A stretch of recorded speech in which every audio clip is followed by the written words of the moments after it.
Welcome to Emma's Lockdown Kitchen, number 5. So here we are, early 2021, and boy, is this feeling like a long winter.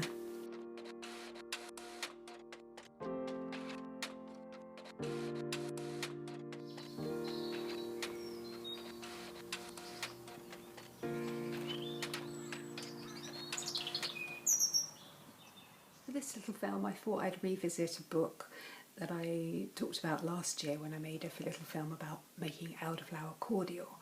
It's called Food for Free, and it's by Richard Maybe, and I just think it's brilliant. I've got it on Kindle on my phone, so when I'm out and about I can just look it up and make sure that I'm not picking anything poisonous apart from anything else. Yeah, when the library opens again, it will be available for order. So maybe have a look. I really recommend it. Another book, which I just thought I'd mention, is really one of my all-time favourites, The Concise British Flora in Colour, by the Reverend W. Keeble Martin. I think that's how you say it. This one I actually picked up at Ryde bookshop a while ago, and I love it because it's a first edition in 1965, and the previous owner, or one of the previous owners, it's actually fallen out now, but they've actually cut out a newspaper clipping all about the book when it was first out. So that's really lovely. You never know when you find a second-hand book what treasures are going to be inside. The Sunday Times, June 13th, 1965. Goody! The best-selling book in the whole of Britain just now is by an 87-year-old retired vicar called William Keeble Martin, who lives in Devon. He began it in 1898. It came out last month. Its success has amazed publishers. Smash hits these days tend to be scabrous sex or spy stories. Mr. Martin's book, The Concise British Flora in Colour, is all about wildflowers. A triumph for the goodies. Apparently I'm a bestseller, said Mr. Martin to Hunter Davies at his bungalow in Woodbury near Exeter, smiling at his own enjoyment. At least that's what everybody keeps telling me. For 12 years every publisher in London turned it down. I'd decided instead to leave my notes and drawings to the Natural History Museum. Mr. Martin is a shining, translucent, happy man. He got married last year at the age of 86. His first wife died 4 years ago.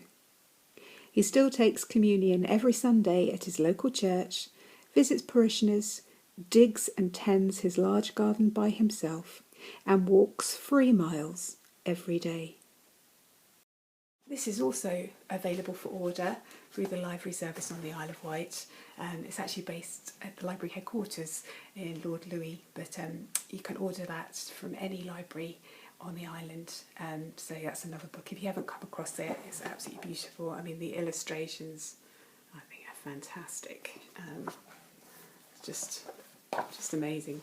It was always in my household when I was a little girl, and I was just absolutely, it just used to blow me away, and it still does, all the detail, and so there you are. Maybe's book contains an original wartime recipe for rosehip syrup, but I've decided to make a raw one. I've read that vitamin C can actually be reduced by boiling, and apart from anything else, this recipe takes the minimum of effort. Oh, it's been really lovely. I've been scouring pretty much the length of this hedgerow. Hello dogs.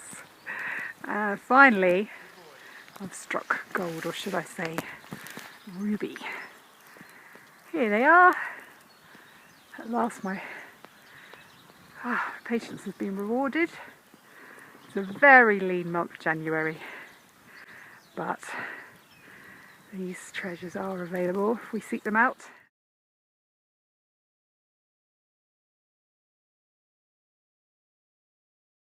Once you've got your gatherings home, give them a good wash. Then cut off the ends.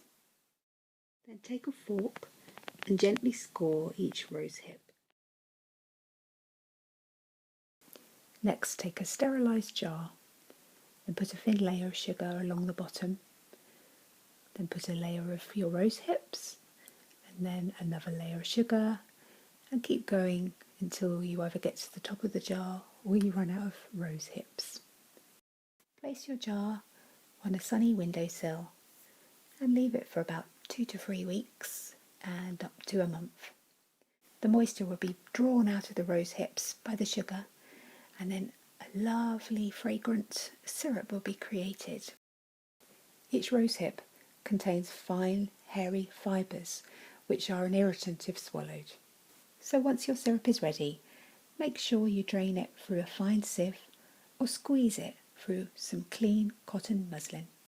The syrup is best kept in the fridge once opened and can be stored for up to a week, as well as giving you a healthy burst of vitamin C. Apparently it's really lovely on ice cream.